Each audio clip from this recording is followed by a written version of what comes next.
nossos principais desafios passam por levar o tema educação financeira de uma maneira estruturada, né, perene, para as escolas brasileiras, começando, como a gente tem conversado desde cedo.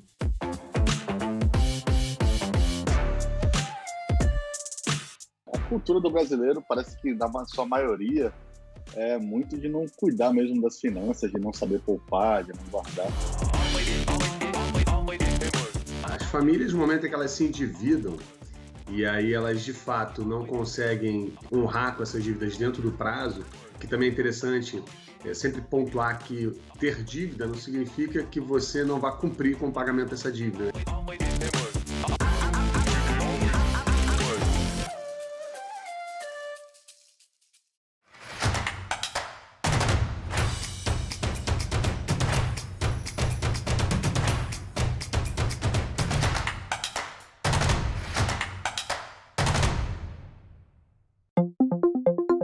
Anotações no caderninho, planilhas no computador, aplicativo em celular ou tradicional cofrinho.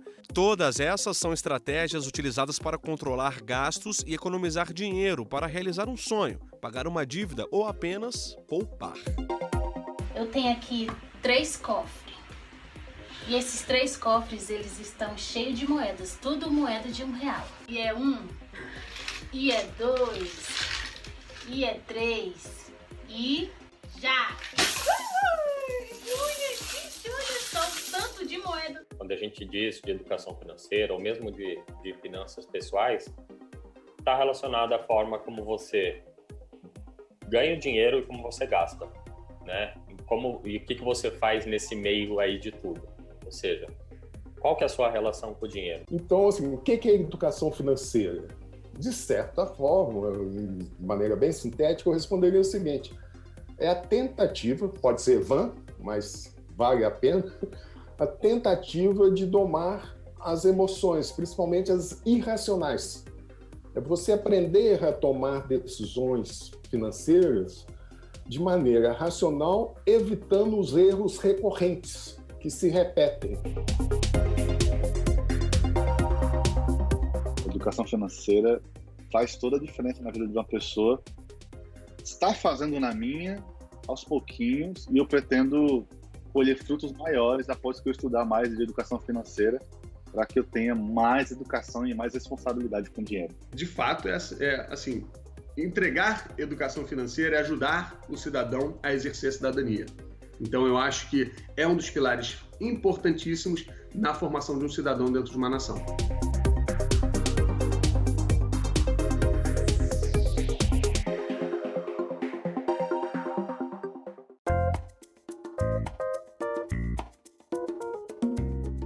A Estratégia Nacional de Educação Financeira, né, a ENEF, ela é uma política de Estado, né, e ela tem por objetivo buscar, né, a promoção da educação financeira, educação securitária, previdenciária e fiscal no Brasil. O país, a gente conta com essa estratégia, né, a gente conta com uma Estratégia Nacional de Educação Financeira desde 2010. Recentemente, em junho de 2020, foi lançada uma nova estratégia por meio de decreto presidencial, e esse decreto também instituiu o Fórum Brasileiro de Educação Financeira. Esse fórum, ele é o colegiado responsável pela governança da ENEF.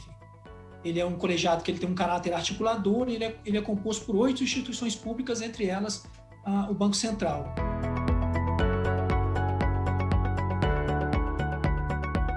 A implementação da educação financeira no estado do Tocantins ocorreu em 2010. Na época, algumas escolas foram escolhidas como piloto para dar o pontapé inicial, né, a esse processo.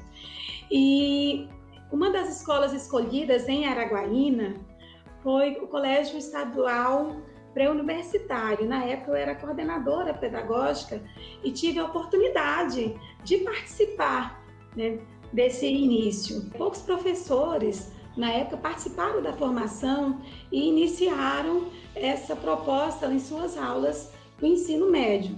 Mas, com o passar do tempo, outros professores foram participando das formações, aderindo ao programa, né? E hoje nós alcançamos, né, todas as séries do ensino fundamental e médio, né, envolvendo todos os componentes curriculares.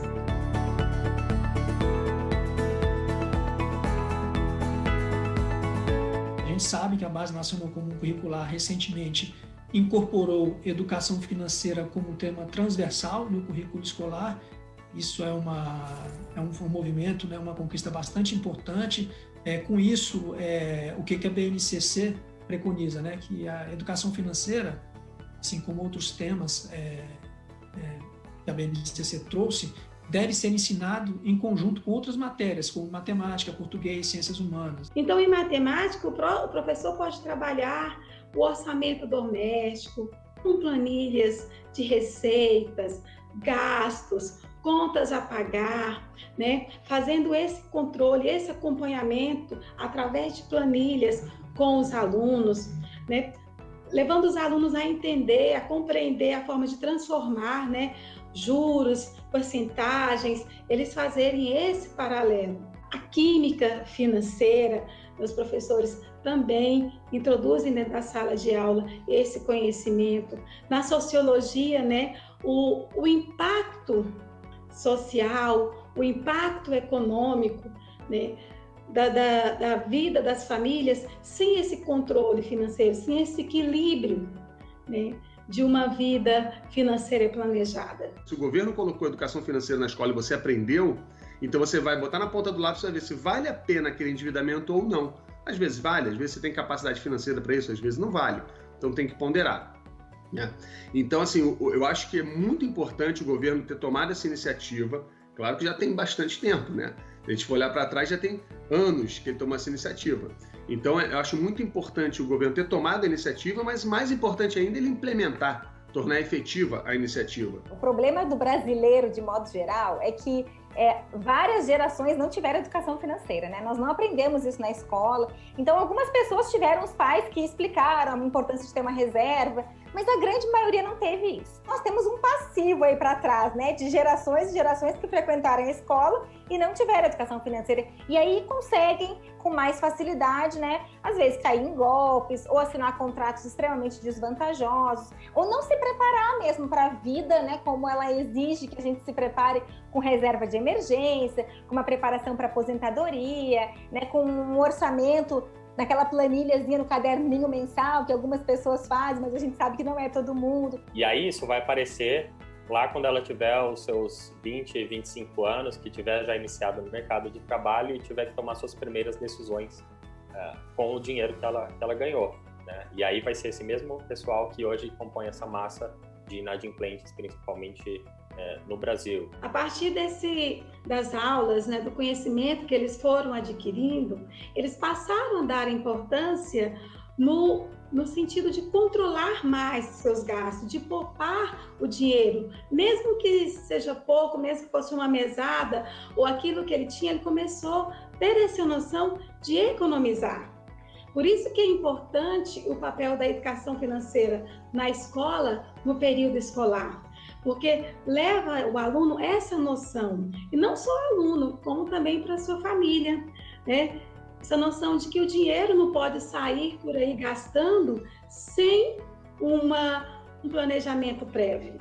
Ensinar a educação nas escolas, desde cedo, é muito importante, né? Aquele ditado que a gente conhece, que é de pequeno que se aprende, se aplica também à educação financeira.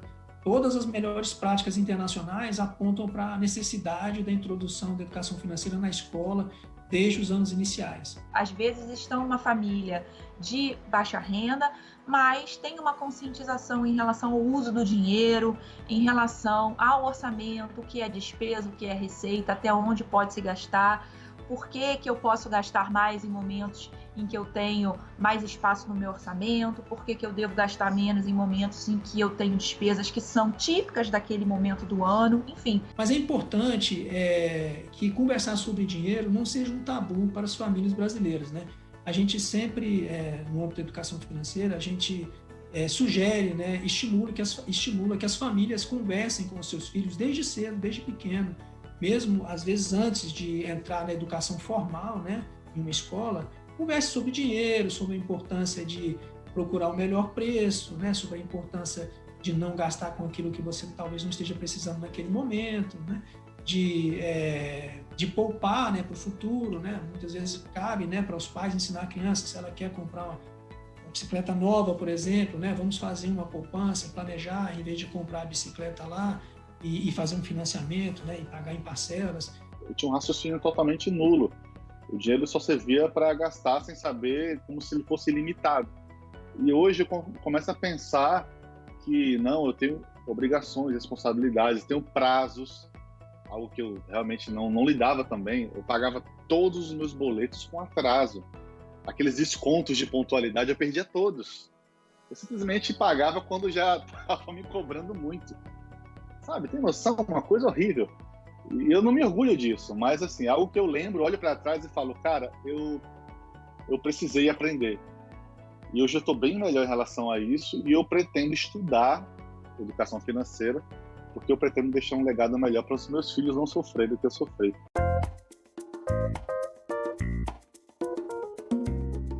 Uma pessoa passou por uma situação muito grave, né, que é a questão de uma doença na família, teve que fazer um empréstimo para um familiar, ou ela perdeu o emprego, ou ela teve uma questão emocional, né, um luto que tenha gerado um desequilíbrio. Essas questões episódicas, elas podem ser gatilhos de superendividamento.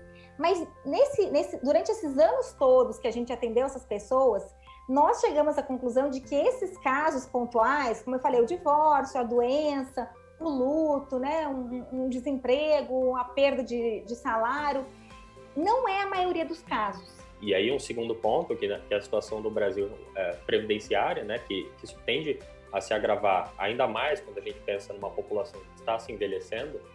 Esse é um assunto que vai ficar muito mais importante e necessário também para cada um dos indivíduos se preocuparem mais com essa questão da aposentadoria e garantir a sua própria, né, e não tanto depender das benesses do Estado. Uma lógica, tese, todo mundo deve pensar o seguinte: como a vida humana está aumentando cada vez mais. Eu tenho 35 anos de vida profissional ativa, onde eu vou ganhar renda, e eu tenho que substituir essa renda que pode durar, digamos, até outros 35 anos. Então, assim, como eu vou sobreviver nesse lugar? A lógica, assim, eu tenho que ganhar em um ano da vida profissional ativa e economizar no sentido de fazer investimento financeiro para cobrir um outro ano, né, no futuro. Então, você tem que ter domínio da educação financeira. Nossos principais desafios passam por levar o tema educação financeira de uma maneira estruturada, né, perene, para as escolas brasileiras, começando, como a gente tem conversado desde cedo, fomentar, né, a oferta de produtos e serviços financeiros adequados ao perfil do cidadão por parte das instituições financeiras, manter uma rede efetiva de proteção e de orientação ao consumidor desses serviços financeiros, para que ele tenha um suporte aí, né, nessa relação de consumo. Isso são para citar alguns exemplos.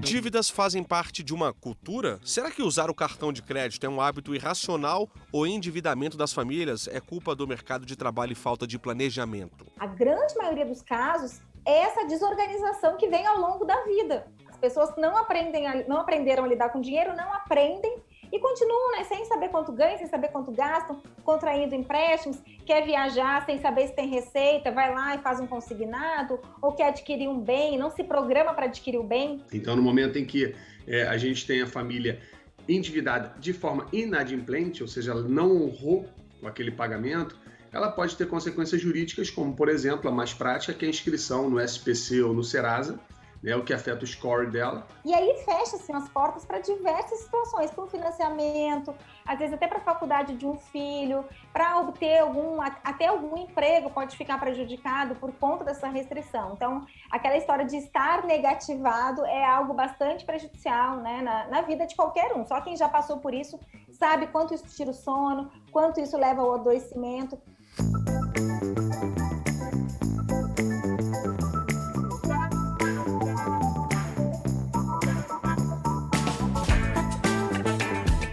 A cultura do brasileiro parece que, na sua maioria, é muito de não cuidar mesmo das finanças, de não saber poupar, de não guardar. Eu vim de uma cultura assim de muita gastação, de não saber poupar, de sair passando o cartão até a hora que ele para de passar. Eu, com 40 anos, eu resolvi, né, porque eu só tinha o técnico em contabilidade e resolvi fazer. E meu salário não abarcava a mensalidade completa, aí então eu tentei o FIES. Fiz 100%, comecei a faculdade em 2013, terminei em 2016. O FIES a gente começa a pagar 1 ano e meio depois que você termina a graduação. Eu terminei em 2016, aí em julho de 2018 eu comecei os pagamentos. Aí agora está ficando meio difícil, porque não sei se pela idade, o que atrapalha, eu não estou conseguindo arranjar emprego. E só o salário do meu marido, como a gente ganhou casa e tudo, então complica, porque você tem mensalidade a pagar, e aí mais a mensalidade do FIES, então está ficando difícil. A gente trabalha a ideia do superendividado como um problema multidisciplinar, que envolve questões emocionais, que envolve questões financeiras, que tem repercussões em diversas áreas, né, da vida desse indivíduo.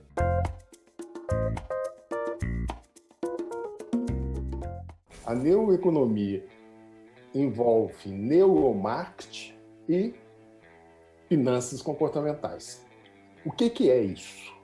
Isso é a aplicação das descobertas das pesquisas da neurociência, que é aquele que pluga o nosso cérebro, né? Faz ressonância magnética, tal, investiga a reação do nosso cérebro às decisões. No caso, decisões econômico-financeiras.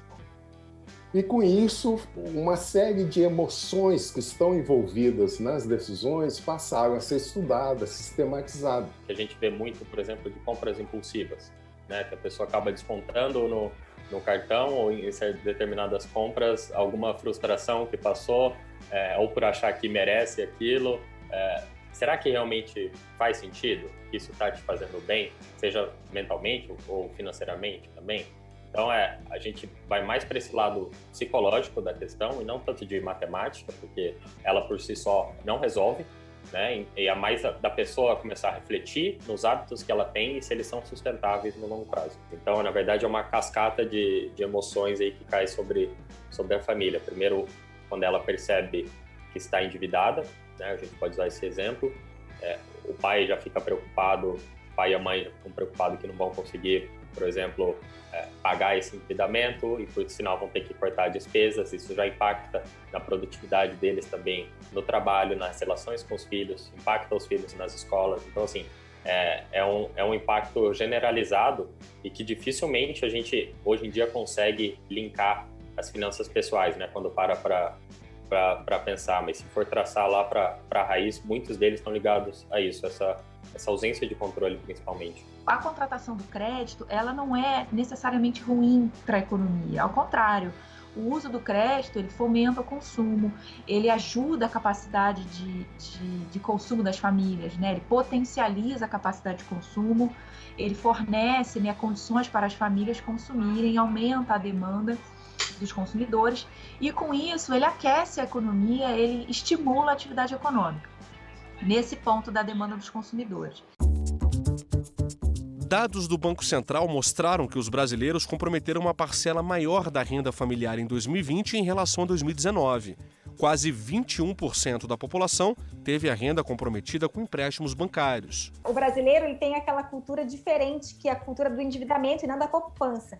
Então, quando ele quer adquirir um bem, ele quer trocar de carro, ele quer comprar uma televisão nova, em vez dele juntar o dinheiro mês a mês, chegar na hora e comprar o bem e não ficar com dívida, o brasileiro faz o contrário. Ele primeiro compra o bem e ele financia, parcela e vai pagando ao longo do tempo. Lógico que aqui no Brasil, ainda mais a gente precisa salientar que temos realidades muito diferentes, que o Brasil é um país muito desigual e que isso acaba dividindo aí a nossa realidade, né? De um lado, a gente tem pessoas que estão mais preocupadas em chegar com aquele dinheiro no final do mês e ter condição de sobreviver, né? Pessoas em extrema pobreza.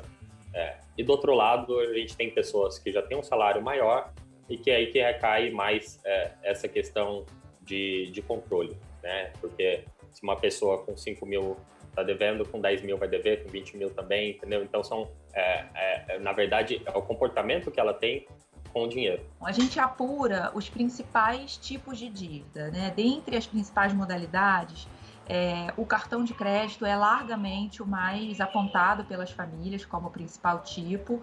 A gente encerrou 2020 com 78% das famílias brasileiras endividadas no cartão de crédito. Vale a gente destacar que o cartão de crédito ele é a modalidade mais cara, né? Aquela que apresenta as taxas de juros mais elevadas dentre as modalidades, dentre as principais modalidades. Acumulei essa dívida no banco de 3 mil e pouco e não tinha como pagar. Quando eu me dei conta, eu falei, cara, não tenho como pagar isso tudo de cartão de crédito.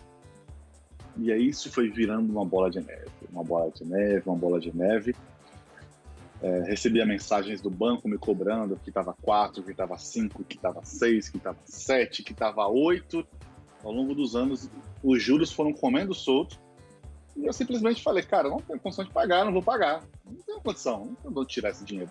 Não tinha antes, agora que eu não tenho mesmo. Então, hoje, a gente tem um cenário no Brasil que favorece, de um lado, a pessoa a comprar algo porque os juros são mais baixos, mas ela tem que tomar cuidado com essa armadilha, que os juros são compostos. Então é engraçado que às vezes a pessoa fala, não comprei, tu vou pagar juros de 6% só, mas não são só 6%, são 10%. Entendeu? Esses 10 no outro ano estão virando 12, então é juros sobre juros. Eu acho que o modelo de cartão de crédito induz a perda, induz a esse drama. Por quê? Ele sustenta boa parte do chamado crédito rotativo. Então, conduz com aquela coisa que você chega em qualquer comércio, assim, eu quero pagar à vista. Pagar à vista, pagar a prazo é a mesma coisa. Pô, por que eu vou pagar à vista se eu posso pagar a prazo? Não é? Então, induz você a fazer várias compras a prazo, com um preço à vista igual ao preço a prazo, e depois perder as contas e pagar um crédito com juros absurdos. A questão dos juros, tá? Os juros no Brasil, eles acabam sendo juros muito altos, por quê? Porque você tem, efetivamente, os chamados juros sobre juros, que são juros compostos, tá? Se falarem que são 8% de juros ao ano, juros simples, você vai pagar 8% de juros ao ano, tá? Porque aí não é juros sobre juros, é realmente aquela taxa que foi informada. Tá? Então, no Brasil, como o sistema adota os juros compostos, você acaba tendo juros sobre juros. Então, o 8% ao ano vai virar 14%, enfim, teria que fazer um cálculo dentro da dívida dele para ver, mas não são 8%.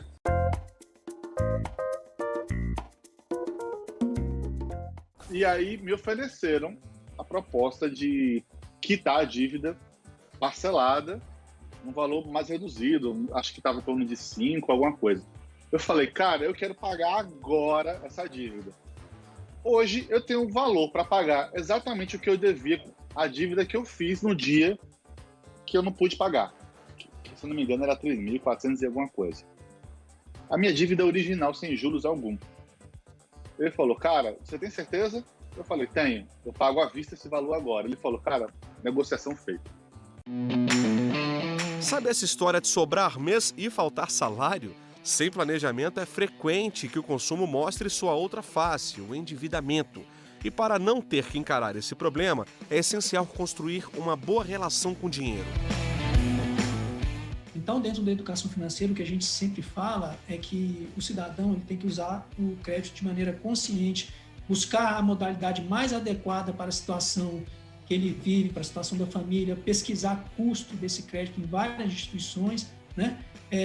E sempre que precisar, quando ele chegar à tomada de decisão e preciso realmente de tomar um crédito, fazer um financiamento ou um empréstimo, que ele procure taxas de juros mais baixas, que ele evite esse financiamento por meio de modalidades muito caras, como o cartão de crédito e o cheque especial, né? No caso do cheque especial, a gente sabe muito bem que é uma situação emergencial, né? Não é uma situação para você financiar um bem de consumo, né? Ou financiar um investimento. Então, qual é o aprendizado que eu tive na minha vida? Primeiro, a educação infantil não se deve transferir a responsabilidade para professores. Começa em casa, sabe?